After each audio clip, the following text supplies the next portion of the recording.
loi de la concentration. C'est une prescription qui est établie ou préétablie. Une prescription établie par une autorité. L'autorité peut incarner une personne physique ou une personne morale. Quelqu'un me suit? Bon, parfois, l'autorité en question peut être une corporation, comme par exemple, les députés peuvent s'asseoir pour voter des lois. Mais l'autorité peut aussi être Dieu, comme le souverain de l'univers. Amen. Qui établit des lois. Ces lois sont établies pour permettre à ceux qui les appliquent de réussir. Amen. Amen.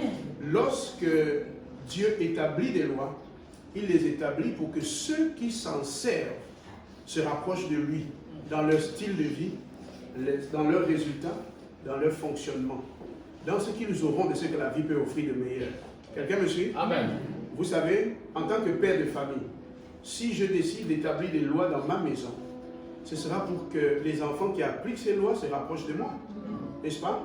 Ils vont se rapprocher de moi, peut-être en style de vie, peut-être aussi en standard de vie, peut-être aussi en comportement, en influence, en puissance. À mes yeux, ils vont avoir une distinction. Quelqu'un suit? Les personnes dans ma maison qui vont suivre mes règles seront spécialement traitées et appréciées. N'est-ce pas? Amen. Même si un parent aime tous ses enfants, celui qui fait ce que tu lui dis a toujours quelque chose de différent à tes yeux, dans ton cœur, dans tes pensées, même si tu ne veux pas l'avouer aux autres enfants. Mais en fait, des choses dans sa vie vont démontrer une sorte de préférence, mais qui n'est pas de ton ressort véritablement. Cette préférence est née du fait que l'enfant suive des règles que tu as établies à la maison. Amen. Amen. L'application des lois nous rapproche de celui qui les a établies. Lorsque j'applique les lois en République gabonaise, je me rapproche du législateur, je me rapproche de celui qui incarne le pouvoir. Quelqu'un suit? Amen. Et sur le plan spirituel, si j'applique les lois de Dieu, alors je me rapproche de Dieu qui est celui qui a donné les lois pour permettre à ceux qui les appliquent de se rapprocher de lui. Et on ne peut pas être proche de Dieu sans être victime des bénéfices de sa présence, des bénéfices en fait qui accompagnent ceux qui sont proches. Par exemple, le psaume 91, au verset 1er, la Bible dit que celui qui habite à l'abri du Très-Haut repose à l'ombre du Tout-Puissant. Si tu es proche de lui, il y a des conséquences bénéfiques. Il y a des conséquences magnifiques. Tu ne peux pas être proche de lui sans que rien ne se passe pour toi de façon bénéfique. La question, est-il possible d'être à l'église, de prier à la maison, d'avoir une relation avec la Bible, et puis ne pas être à l'abri du Très-Haut? C'est possible. Parce qu'on ne se rapproche de Dieu qu'en appliquant les lois et les principes qu'il a établis. Même pour être sauvé, il faut remplir des conditions. Donc le salut a été offert par Jésus-Christ sur la croix, mais celui qui ne remplit pas les conditions ne peut pas être sauvé. Quelqu'un me suit? Amen. Même si le salut a été rendu disponible, la prospérité a été rendue disponible.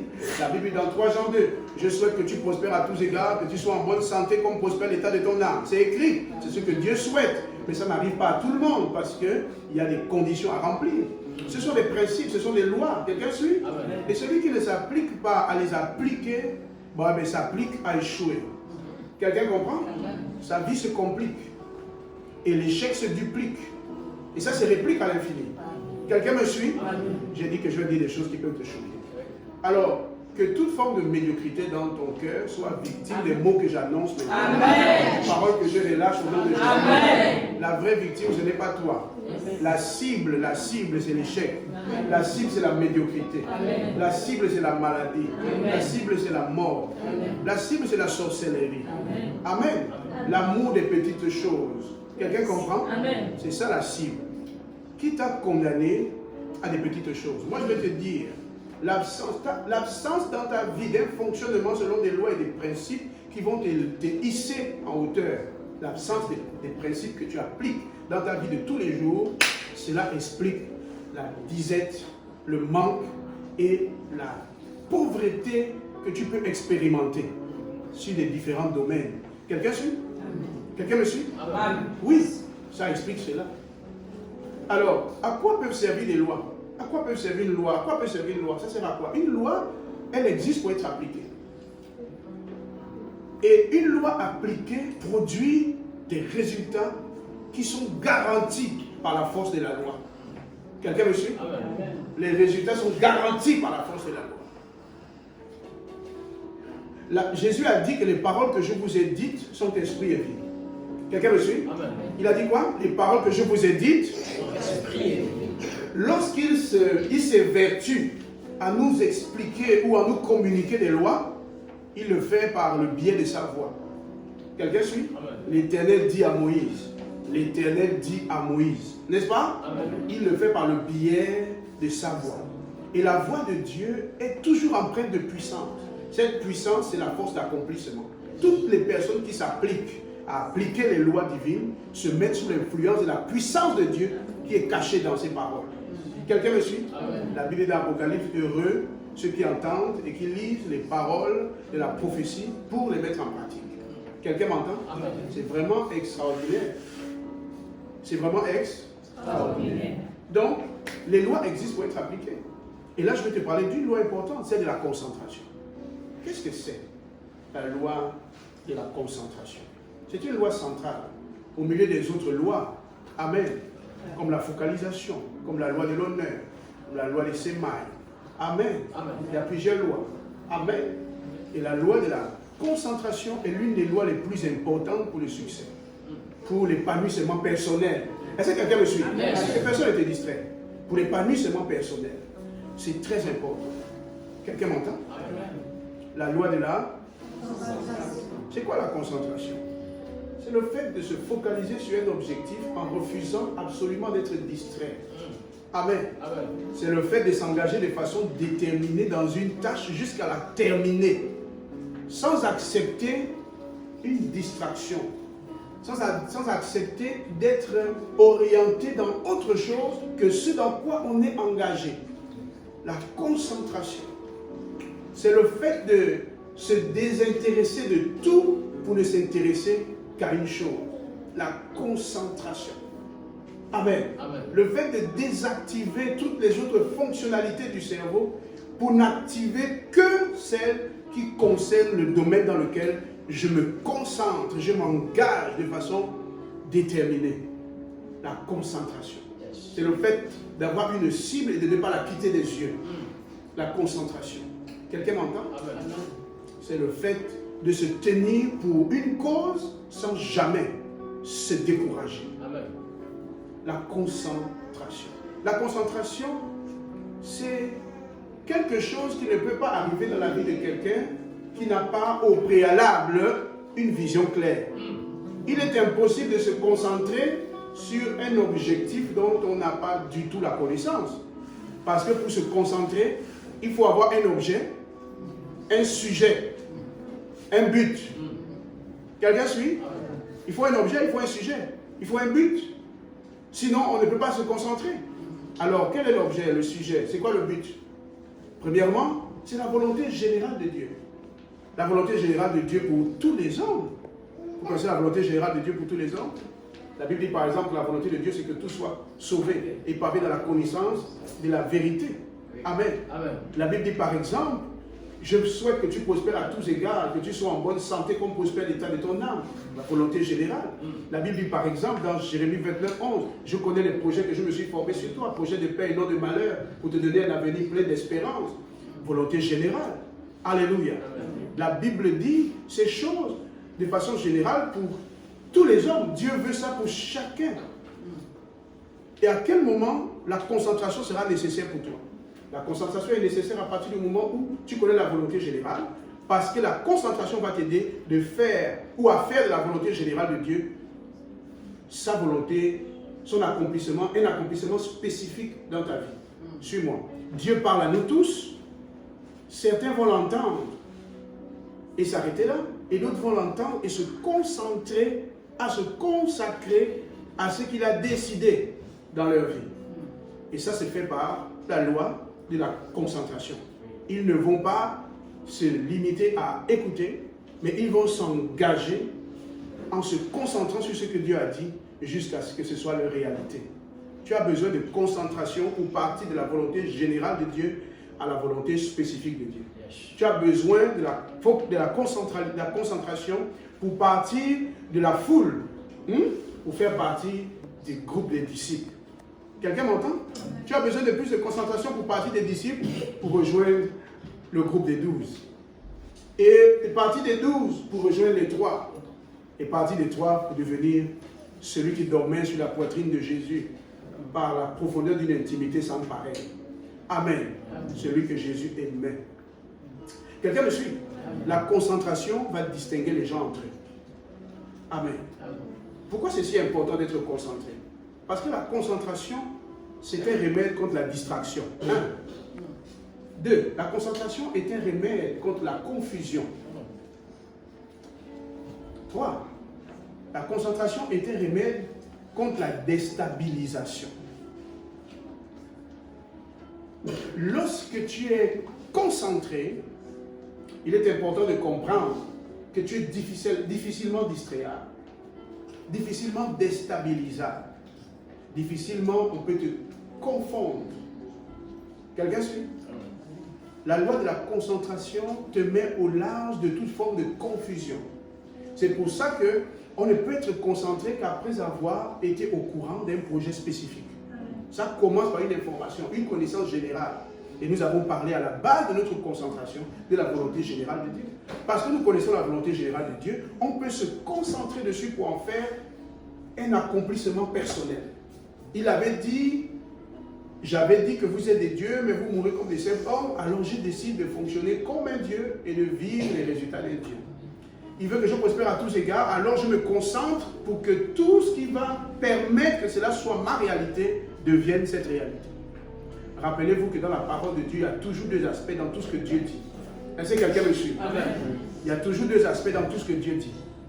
Un aspect légal et un aspect vital. L'aspect légal, c'est Jésus, c'est Dieu qui remplit les conditions. Amen. Ce n'est pas le ressort de l'homme. Dans l'aspect légal, Dieu s'occupe de tous les termes pour que le contrat et toutes les choses que tu dois accomplir soient légales. Donc, par exemple, pour remplir les conditions pour être sauvé, c'est Jésus qui les a toutes remplies auprès de Dieu. Il a satisfait toutes les exigences de Dieu pour que l'humanité soit sauvée. Ça, c'est l'aspect légal. Mais quand toi, en tant que personne, tu devras être sauvé de façon concrète, tu vas devoir, toi, à ton niveau, remplir certaines conditions. Donc, tu vas partir de ce qui est légal pour entrer dans ce qui est vital. Ça va devenir ta réalité. Quelqu'un me suit? Dieu a tellement aimé le monde qu'il a donné son Fils unique afin que quiconque croit en lui ne périsse pas, mais qu'il ait la vie éternelle. Quiconque croit ne meurt pas, mais il est mort pour tout le monde. Mais c'est seulement quiconque croit qui est sauvé. Ça veut donc dire que Dieu a rempli les conditions par Jésus-Christ pour que la légalité du salut soit accordée. Ou que le salut soit accordé de manière légale. Maintenant, le quiconque fait la différence. Parce que quelqu'un va se concentrer sur cela et venir chercher le salut, qui est déjà disponible de façon légale. Il va venir saisir cela de façon vitale, par une démarche personnelle, par la concentration sur le sujet. Il y a des gens qui ne s'arrêtent jamais sur le sujet. Les choses ne vont pas bien et ils se battent juste pour que ça ne fasse pas mal, mais ne se concentrent jamais sur la façon de s'en sortir de façon définitive. Quelqu'un suit? Ils sont toujours avec des solutions de secours, des petites solutions de secours, des solutions pour arrêter les symptômes, mais jamais pour aller affronter la pathologie. Quelqu'un suit? Toujours en train d'affronter les causes, enfin les effets, sans jamais aller vers les causes. Quelqu'un suit? Toujours. Pourquoi? Parce que les gens ont du mal à se concentrer. Il faut une volonté générale. Quand on est au courant de cette volonté générale de Dieu, on entre, on se focalise sur ce qu'il veut pour nous. Et cette focalisation, cette concentration, amen, va nous épargner de tellement de dommages. Est-ce que vous savez combien de fiançailles se sont rompues parce que le fiancé ou la fiancée était confus ou confuse? Absence de concentration. Quelqu'un suit? Combien de personnes ont échoué dans les affaires en essayant de tout faire à la fois? Quelqu'un suit? C'est un manque de compréhension de la loi de la concentration. Quelqu'un suit? La dispersion. On se disperse quand on n'est pas concentré. Amen. Et la dispersion, c'est un facteur de confusion. Est-ce que quelqu'un me suit? Alors, il est important pour chacun d'être concentré. C'est pour ça que il est important, en préambule, quand on doit être concentré, de comprendre que tout ce que tu veux doit commencer par un désir. La Bible dit, c'est 1 Corinthiens chapitre 14, à partir du premier verset, je crois bien, aspirer aux dons les meilleurs. Amen. Surtout à celui de la prophétie. Amen. Amen. Tout commence par le désir, l'aspiration. Quelqu'un suit? Tout commence par là. Mais sauf que tout ne peut pas s'achever à ce niveau. Ça peut commencer par là, mais ça ne s'arrête pas ici. Quand on te demande, quand la Bible dit d'aspirer aux dons les meilleurs, surtout à celui de la prophétie, il y a deux détails ici. Les dons les meilleurs, c'est une volonté générale. Surtout à celui de la prophétie, c'est pour se concentrer. Amen. Amen. Donc ça veut dire qu'au milieu de plein de projets, il faut savoir par quoi on commence. Au milieu de plein de choses, il faut savoir sur quoi on se concentre. Quelqu'un suit? Amen. La Bible dit que montre-moi un homme habile dans son travail, il mangera à la table des grands. Celui qui habite dans son ouvrage, pourquoi c'est spécifié? Pas ses ouvrages, mais son ouvrage. Pourquoi c'est spécifié? Son travail. Pourquoi? Et parce qu'il s'est concentré sur quelque chose dans quoi il est devenu maître. Et on a besoin de lui dans ce domaine qu'il maîtrise. Est-ce que vous savez que vous n'avez pas besoin d'être fort dans 10 choses, dans 3 choses, dans 2 choses? Vous avez besoin de vous spécialiser dans quelque chose. Dans quoi vous allez vous focaliser, vous concentrer. Quelqu'un suit? Jusqu'au point de devenir un expert. Et je vais vous dire un truc bizarre avec le succès. C'est que quand vous avez réussi dans un domaine, les gens disent que vous avez réussi dans la vie. Oui. Vous n'avez pas remarqué? Non, parce que vous n'y pensez pas. En fait, quelqu'un a réussi dans un domaine et on dit qu'il a réussi dans la vie. En fait, le domaine dans lequel tu as réussi va couvrir les autres domaines dans lesquels tu as échoué. On aura oublié qu'il avait peut-être essayé de se lancer dans la métallurgie. Il a échoué. On va oublier qu'il avait peut-être essayé de se lancer dans tout ce qui est dans l'enseignement. Il a échoué. Mais maintenant, nous savons qu'il a réussi. Dans le pétrole, il a réussi. Amen. Il a réussi. Donc, cette réussite dans ce domaine, dans ce secteur, va couvrir les échecs du passé. Et même les échecs à venir. Parce que parfois, on n'aura pas envie de rester circonscrit dans un domaine. On va vouloir s'étendre. Ça peut rater, mais le succès qu'on a dans ce domaine, qui est flamboyant, c'est celui qui prend le dessus sur tout. Quelqu'un me suit? Qui connaît ce que Dangote est en train d'échouer? Voilà. Il est en train d'échouer. Il a échoué dans beaucoup de petites choses, mais ce n'est pas visible. Parce que ce dans quoi il réussit est trop flagrant. Quelqu'un suit? Tu n'as pas besoin de faire 1000 choses, tu as besoin de te concentrer sur quelque chose.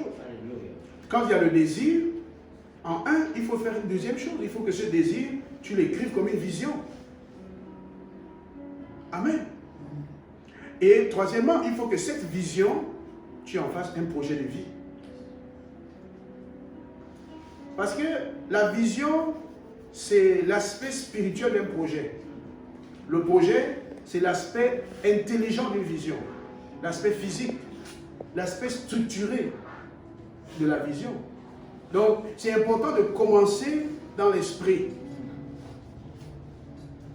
J'établis, j'ai un désir, je le traduis en vision, et puis la vision, je la traduis en projet.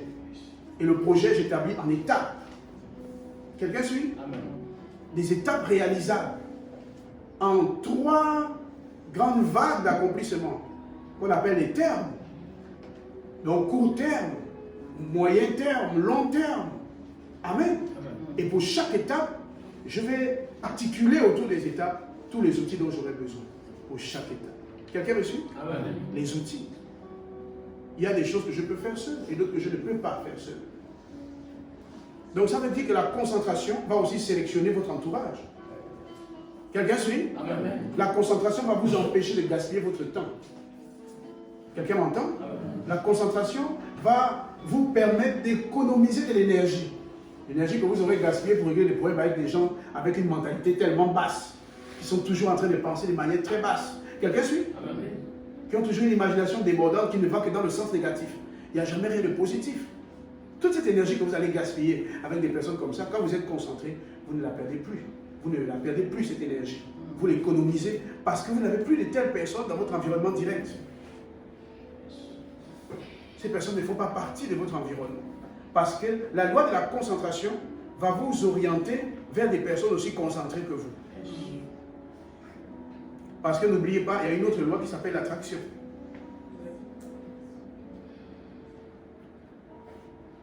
Qui va attirer vers vous des personnes qui correspondent à ce dans quoi vous êtes déterminé. Ce que d'autres appellent vos visions, pensées dominantes. Amen. Donc, la loi de la concentration détermine énormément de choses dans votre vie. Comment on peut parler de concentration sans parler de persévérance? Ce n'est pas possible. La Bible dit dans Acte 2,42 qu'ils persévéraient dans l'enseignement des apôtres. Alléluia. Quand les gens sont concentrés, en général, ça accouche de la persévérance. La concentration accouche de la persévérance. Alléluia. Il y a des gens qui ne peuvent pas persévérer. Ils sont à l'église une fois tous les 6 mois, mais qui ont des problèmes graves et qui ne peuvent pas se résoudre avec une inconstance pareille. Quelqu'un suit? Il y a des problèmes qui nécessitent d'être égorgés par une brutalité que tu ne peux pas avoir si tu n'es pas enseigné constamment. Si tu n'es pas dans un environnement spirituel constamment. Si tu as vécu pendant 50 ans à écouter n'importe quoi ou un peu de tout, ces problèmes étaient toujours là. Et puis maintenant, tu arrives ici, on doit pouvoir changer quelque chose en toi. Ton logiciel négatif doit pouvoir être changé. Mais pour ça, il faut que tu fasses une chose. Quitte de ta maison, viens jeter ton corps ici. Et laisse-nous ton cœur. On va se charger de ta vie. Tu pensais que quelqu'un allait accorder. Alléluia. Mais il y a des gens qui ont du mal à cette constance, cette simple constance de quitter la maison et jeter leur corps ici et donner juste leur attention. C'est tout. Et Dieu va se charger par l'atmosphère, par la prière, par la parole, par la puissance de l'esprit, va se charger de progressivement transformer ta mentalité, briser les anciens logiciels et renouveler ton intelligence. Et commencer à modifier tes circonstances. Alléluia. Vous savez l'opportunité que ça représente de vivre au milieu du chaos. Vivre au milieu du chaos, c'est une chance. Être dans une famille maudite, c'est une chance. C'est une chance d'être dans une famille rejetée. C'est une chance d'être dans une famille brisée. C'est une chance de briller. Parce qu'il n'y a personne qui brille là-bas. Tu as l'opportunité d'être le premier. D'être la première. Dans une famille où tout le monde réussit. Mais tout le monde réussit. Il faut que tu fasses vraiment beaucoup. Hein? Ah ouais. Ah, parce que tout le monde réussit. Si quelqu'un suit? Ah ouais. Mais la Bible dit que Dieu lui-même, c'est le raccourci là qu'il a fait au commencement. Dieu créa les cieux et la terre était informe et vide. Les ténèbres remplissaient la surface de la Bible et l'Esprit de Dieu se mouvait. Dieu a dit, voici l'opportunité dans cette famille que je vais venir. Que la lumière soit.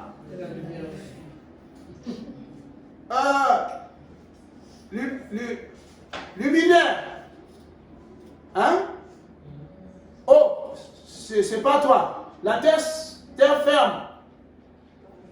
Donc il reste au ciel et il fait son expérience. Ça marche, ça se passe. Vous, l'esprit en bas pour faire exécuter. Vous, Dieu montre à quelqu'un comment on fait pour réussir dans une famille chaotique. Comment on fait pour réussir là où rien ne marche. On commence par la lumière. Tu commences par la lumière. On ne commence pas par essayer de changer les choses. Tu commences par la lumière. La Bible dit, en elle était la vie. Et la vie, la lumière des hommes. Au commencement était la parole. En elle était la vie, j'ai paraphrasé. Et la vie, la lumière des hommes. On commence par recevoir la vie de Dieu. Amen. La lumière est à l'intérieur de cette vie. Amen. Tu es dans une famille où tout ne va pas, ce que tu veux d'abord, c'est te marier. Dans une famille où tout ne va pas, ce que tu veux d'abord, c'est le travail. Dans une famille où tout ne va, ce que tu veux d'abord, c'est la voiture. Ce que tu veux d'abord, c'est les bébés, les enfants. Je vais enfanter. Mais on commence par la lumière. On commence par la lumière. Que la lumière soit et la lumière fut. On commence par la lumière. L'esprit était là-bas, mais il manquait la lumière pour qu'il puisse agir pour créer. Que la lumière soit et la lumière fut. partir de là, il a commencé à créer des choses. La Bible dit, ne savez-vous pas que vous êtes, votre corps est le temple du Saint-Esprit. La Bible dit, vous êtes la lumière du monde, le sel de la terre. Si ton identité mystico-spirituelle n'a pas changé, tu vas changer quoi? Dans les ténèbres de la famille de ton père ou de ta mère, qu'est-ce que tu vas changer? Avec 500 ans, 600 ans, 800 ans de sorcellerie appliquée, qu'est-ce que tu vas changer? 1000 ans d'animisme, tu vas changer quoi toi? Avec ta petite prière, non de Jésus, non de Jésus. Hein? Non. Il faut changer ton état mystico-spirituel. Et il faut métamorphoser. Si quelqu'un est en Christ, il est une nouvelle créature. Toi, tu es une personne normale, tu vas aller affronter des créatures. Le totem de la maison de ton père, tu connais? Le totem de la maison de ta mère? Non. Ce que lui fait, c'est de changer ton état. Il te fait métamorphoser. Une nouvelle créature qui prend la forme du totem qui menace chez toi. Quelqu'un c'est qui? C'est quoi le calmant du feu? C'est de l'eau. C'est pas ça? Donc, si le diable est venu sous la forme du feu, alors toi, il te fait prendre la forme de l'eau. Éteins-moi ce feu. Si quelqu'un est en Christ, tu es une nouvelle créature. Tu vas devenir une créature avec la forme qui correspond au calmant de la puissance qui opère contre ta maison. Contre la maison de ton père, contre la maison de ta mère. C'est ça la chose. Mais nous ne sommes pas à ce niveau, on n'a rien fait, et tout ce qu'on commence à chercher, c'est les maris, c'est les femmes, c'est les voitures, c'est les bébés. Une personne qui a des problèmes, elle va mal, elle est possédée. C'est clair, elle ne dort pas la nuit. Il y a 3 hommes différents qui viennent lui faire les choses la nuit. Elle se réveille le matin, quand elle va à l'église, je veux le bébé. Et ton bébé va avoir 3 pères, plus le 4e, l'humain. Donc un bébé, un enfant qui va naître avec 4 pères, un père humain, 3 pères esprit, il aura quelle éducation? Et quand les enfants sont traumatisés, on les retrouve après sur la route, les gens s'étonnent. Mais vous allez les chercher où? Est-ce que quelqu'un me suit? Amen. C'est la bénédiction de l'Éternel qui enrichit. Proverbe 10, 22, il ne la fait suivre d'aucun chagrin. Les gens ne veulent plus apprendre à comprendre, à être concentrés jusqu'à ce que leur temps, leur saison arrive. Celui qui s'est concentré pour attendre la saison divine en se préparant au moment de la visitation, tout bascule pour le bien et pour le meilleur. Et c'est un succès qui ne s'arrête pas. Ce n'est pas des trucs en dents de scie, ça monte, ça descend. Ça monte et ça monte et ça monte et ça monte et ça monte et ça monte et ça monte. Amen. Alléluia. Amen. La loi de la concentration. Il persévérait dans l'enseignement des apôtres. Il y a des personnes qui ne peuvent pas persévérer dans l'enseignement. Ce n'est pas possible. Elles peuvent seulement aller à une réunion de prière, à une réunion de prophétie, d'imposition des mains. La Bible dit que eux, ceux qui étaient la première église issue des propres disciples de Jésus, leur activité principale était l'enseignement. Ils persévéraient dans l'enseignement des apôtres. Quelqu'un suit? Activité principale. Pourquoi? Parce que c'est là que l'essentiel de toute l'œuvre du Saint-Esprit se fait. L'autre jour, et je finis par là, Jésus s'est retrouvé à aller dans plusieurs villes à faire du bien et il s'est arrêté alors qu'il venait de faire des miracles. Il a fait parler le muet, ouvert les yeux d'un aveugle, il a fait tout ça. Et puis il s'est arrêté. Il a regardé les gens et la Bible dit qu'il a été ému de compassion. Il a vu la foule languisée, fatiguée, comme des brebis qui n'ont pas de berger. Quelqu'un suit ça? comme des brebis qui n'ont pas Le berger. de berger. Vous connaissez le principal problème d'une brebis sans berger? C'est la direction et la concentration. La direction et la concentration qui se règlent par la houlette et le bâton. Quelqu'un suit? Emprunter une voie et la suivre. Jésus a dit, mes brebis entendent ma voix, elles me connaissent et elles me suivent. Donc il y a la direction et il y a la concentration. Le problème des gens, ce n'est pas leur problème. C'est l'absence de direction et de concentration sur la direction. Et ceux qui sont capables d'apporter ça dans les vies des gens, ce sont les bergers. C'est pour ça que David était trop fier, très vantard, quand il a dit, l'Éternel est mon berger, je ne manquerai de rien. La plus grande tragédie dans la vie d'un croyant, c'est une vie chrétienne sans berger. Quelqu'un suit? La fameuse vie chrétienne qu'on fait à la maison, je prie à la maison, je suis dans ma chambre, je prie Dieu, il m'entend. Mais si t'entend, alors on se détend, va réussir avec lui. Quelqu'un me suit? C'est quoi ce Dieu qui t'entend et puis tous ces problèmes qui t'assaillent, tous ces ténèbres qui te remplissent, tous ces démons, c'est quoi? Parce que dans son plan, les choses ne fonctionnent pas de cette façon. Ils persévéraient dans l'enseignement des apôtres. Ils avaient leur berger. Et c'était si important que Jésus a regardé ses disciples et leur a dit, la moisson est mûre.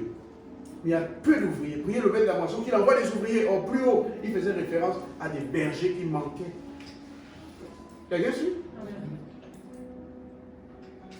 Ça veut dire que toutes les souffrances de ces gens pouvaient s'arrêter par le travail des bergers. Donc le vrai problème de Jésus n'était même pas les problèmes des gens.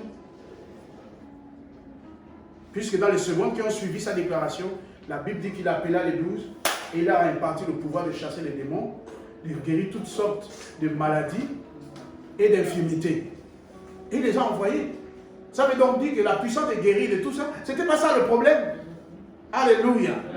C'est seulement que tu vas guérir quelqu'un qui va rester avec la mentalité de la maladie, qui sera encore malade.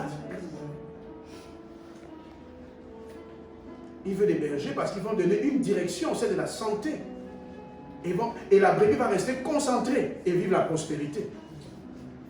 N'oubliez pas, je souhaite que tu prospères à tous égards, que tu sois en bonne santé, comme prospère l'état de ton âme. C'est une direction. Et il faut la concentration. Sinon, la maladie, c'est tout le temps. Quelqu'un m'entend? Amen.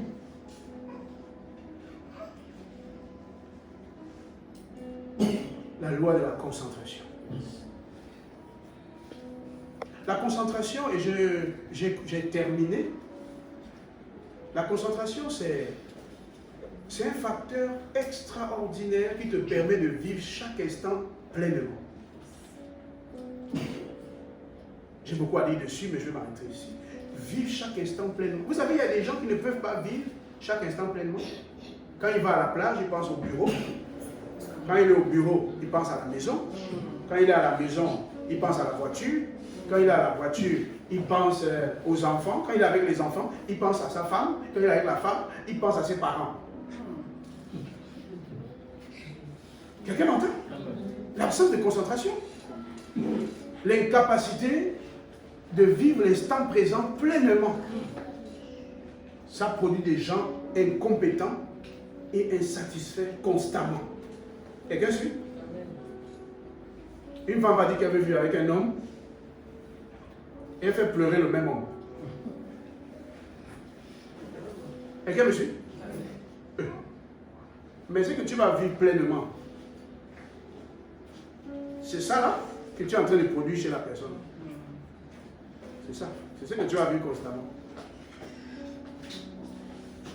Quelqu'un suit? Et tu es avec tes enfants et tu ne peux pas avoir un temps pleinement. Pourquoi? Pourquoi tu es là avec les enfants et tu es en train de penser au travail? Tu iras au travail. C'est pas de là-bas que tu reviens. C'est quoi le problème? Tu as passé ta journée au travail, maintenant tu es avec les enfants et tu penses au travail. Pourquoi? Tu vas au travail et tu penses aux enfants. Pourquoi? Vous allez dormir ensemble. Quelqu'un me suit? Vivre chaque instant pleinement. Et je vais vous dire, c'est un des secrets de la voix de Dieu. Quand vous savez vivre chaque instant pleinement, quand Dieu vous interrompt pour vous dire quelque chose, vous allez l'entendre plus facilement. Les gens qui ont des pensées dispersées entendent difficilement la voix de l'esprit. Quand tu vis pleinement chaque instant, Dieu vient interrompre cet instant. Tu sais que ce n'est pas tes habitudes. Parce que maintenant, tu es au boulot, tu es concentré comme d'habitude, et puis, paf, Dieu te parle de la maison. Il te donne une vision de ta maison. Tu sais que ce n'est pas dans tes habitudes de te disperser. Alors tu sais que quelque chose se passe à la maison. Quand tu vas prendre le téléphone, tout va bien, on va te dire, il y a eu ceci, ça va, ça c'est réglé. Oui. Amen. Parce que tu es pleinement en train de vivre ce que tu vis. Dieu peut donc t'interrompre pour te dire que dans tel domaine, quelque chose se passe. Mais les gens dispersés ont l'habitude d'entendre tellement de voix que quand la voix de Dieu va se faufiler au milieu de toutes ces voix, tu ne sauras pas que Dieu t'a parlé. Donc la concentration nous expose aussi à la clarté de l'écoute de la voix de Dieu. Les personnes concentrées entendent l'esprit plus facilement que les personnes dispersées. Je prie au nom de Jésus-Christ que la concentration devienne ta passion. Amen. Je dis que la particularité des grands leaders, c'est qu'ils sont concentrés. Amen. Amen. Il faut que tu arrives à un niveau zéro distraction, pleine concentration. Et je vais vous dire une chose, et c'est ma parole de conclusion. Si vous avez appris toutes ces choses et que vous sortez d'ici, vous ne vous concentrez sur rien, ni votre vie spirituelle, ni votre vie familiale, ni votre vie professionnelle, ni votre vie dans d'autres domaines, si vous ne faites pas ça, si vous ne vous concentrez sur rien, vous devez savoir, comme a dit le coach Alain René, que celui qui sait n'est pas différent de celui qui ne sait pas, s'il ne pose pas d'action qui correspondent à son savoir. Si tu sais et que tu ne fais rien, tu n'es pas différent de celui qui ne sait pas. Tout est identique dans vos vies. Donc, s'il te plaît, que ce que tu as appris te serve à quelque chose. Que Dieu te bénisse.